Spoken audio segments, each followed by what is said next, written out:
सोने की राखी की बारिश। सालों पहले की बात है। तालगांव नाम का एक गांव हुआ करता था। तालगांव में बहुत सारे तालाब थे, इसलिए उसका नाम तालगांव पड़ गया था। उस गांव में एक शाही परिवार रहता था। परिवार में बहुत सारे लोग थे, लेकिन सबसे ज्यादा दबदबा उदय सिंह का था। उदय सिंह परिवार का मुखिया नहीं था, लेकिन फिर भी सभी लोग उससे डरते थे, क्योंकि उसे बहुत गुस्सा आता था और गुस्से में वो किसी की नहीं सुनता था। परिवार का मुखिया उदय सिंह का बड़ा भाई शमशेर सिंह था। शमशेर बहुत ही समझदार और शांत स्वभाव का था। परिवार की सारी जिम्मेदारियां शमशेर सिंह के ऊपर थी।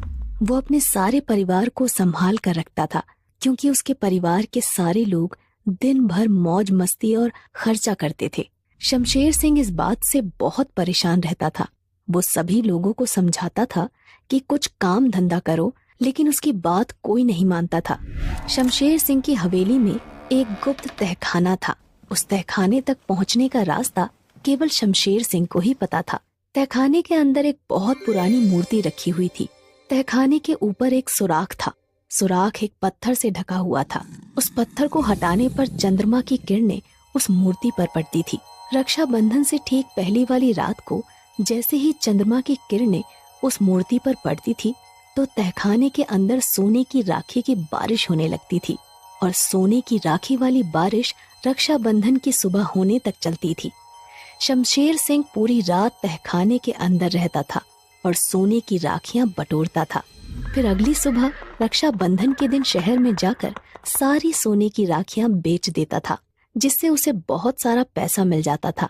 शमशेर सिंह उन पैसों को साल भर संभाल कर रखता था और उसी से अपने पूरे परिवार का खर्चा चलाता था।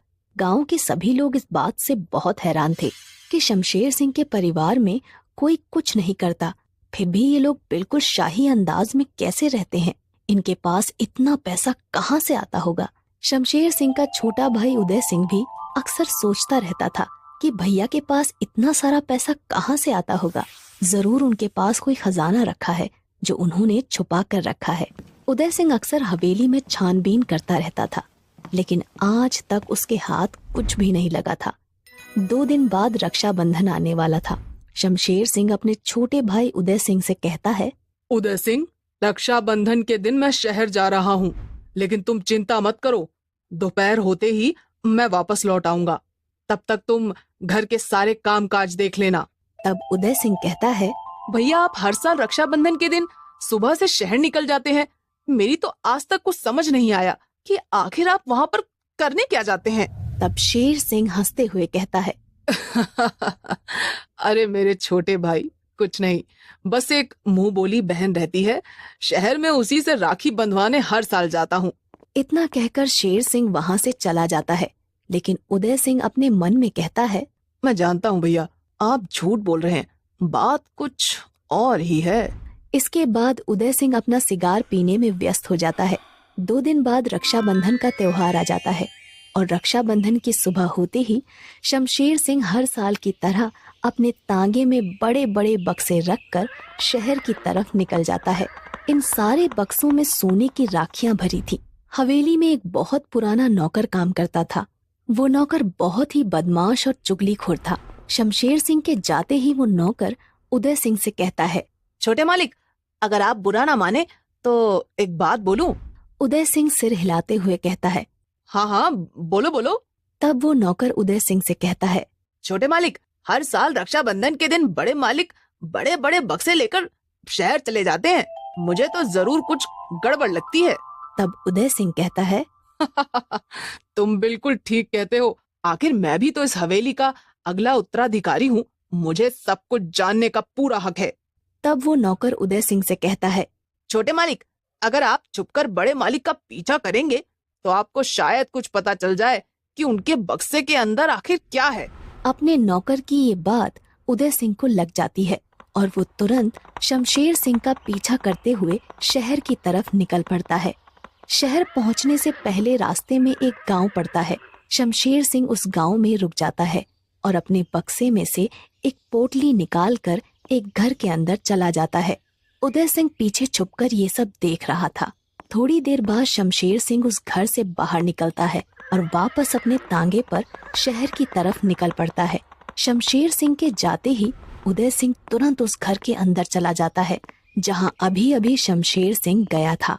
उस घर के अंदर एक विधवा औरत बैठी हुई थी। उदय सिंह उस विधवा औरत से कहता है, माफ करना भाभी जी, पर क्या तुम बता सकती हो कि शमशेर सिंह यहाँ पर क्या करने आया था? तब वो विधवा औरत बताती है कि उसका पति और शमशेर सिंह बहुत अच्छे दोस्त थे, लेकिन 2 साल पहले उसका पति मर गया और तब से शमशेर सिंह हर साल रक्षाबंधन को उसे एक पोटली में सोने की राखियां देने आता है, जिसे बेचकर वो बहुत सारे पैसे कमा लेती है और साल भर का खर्चा चल जाता है। सोने की राखियां देखते ही उदय सिंह के मन में कई सवाल आने लगते हैं।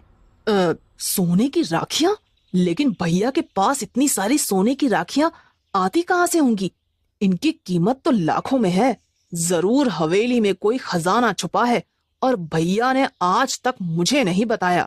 इसके बाद उदय सिंह शहर तक शमशेर सिंह का पीछा करता है और छुपकर देखता है कि शमशेर सिंह बक्से में से सोने की राखियां निकालकर एक सुनार की दुकान पर बेच रहा है और बदले में बहुत सारे पैसे ले रहा है।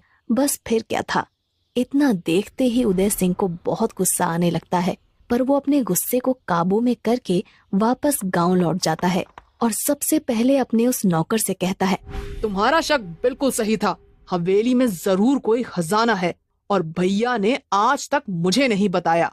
तब वो नौकर कहता है, छोटे मालिक, इतिहास गवाह है, खजाने के लिए भाई ने भाई को मारा है। अगर आपको वो खजाना प्राप्त करना है तो आपको अपने बड़े भाई को मारना होगा। उसके बाद आप सारी हवेली के मुखिया बन जाएंगे। नौकर की ये बात उदय सिंह के दिमाग में घर कर जाती है और वो अपने बड़े भाई शमशेर सिंह को मारने की ठान लेता है। जैसे ही शमशेर सिंह शहर से वापस हवेली में आता है तो उदय सिंह कहता है, भैया, आपने मुझे सोने की राखियों के बारे में क्यों नहीं बताया? तब शमशेर सिंह कहता है, तो आखिर तुमने पता कर ही लिया। अब जब तुमने पता कर ही लिया है तो सुनो, हमारी हवेली के नीचे एक तहखाना है जिसमें रक्षाबंधन से ठीक पहली रात को सोने की राखियों की बारिश होती है और मैं वही राखियां बेचकर शहर से पैसे लाता हूँ। फिर क्या था। रात होते ही उदय सिंह शमशेर सिंह का गला दबा देता है और उसे मार डालता है और तहखाने तक पहुँचने का नक्शा प्राप्त कर लेता है। धीरे धीरे करके 1 साल गुजर जाता है और अगले रक्षाबंधन से 1 रात पहले उदय सिंह तहखाने में पहुंच जाता है, लेकिन वहां पर सोने की राखियों की बारिश नहीं होती क्योंकि तहखाने के ऊपर का सुराग पत्थर से बंद था और उदय सिंह को उसके बारे में पता नहीं था। इसलिए चंद्रमा की किरणें तहखाने के अंदर नहीं आ पाती और सोने की राखी की बारिश नहीं होती। इस तरह से एक एक करके कई साल गुजर जाते हैं, लेकिन तहखाने में एक भी बार सोने की राखी की बारिश नहीं हुई। उदय सिंह को अपनी गलती पर बहुत पछतावा होता है क्योंकि उसने सोने की राखियों के चक्कर में अपने बड़े भाई को मार दिया था।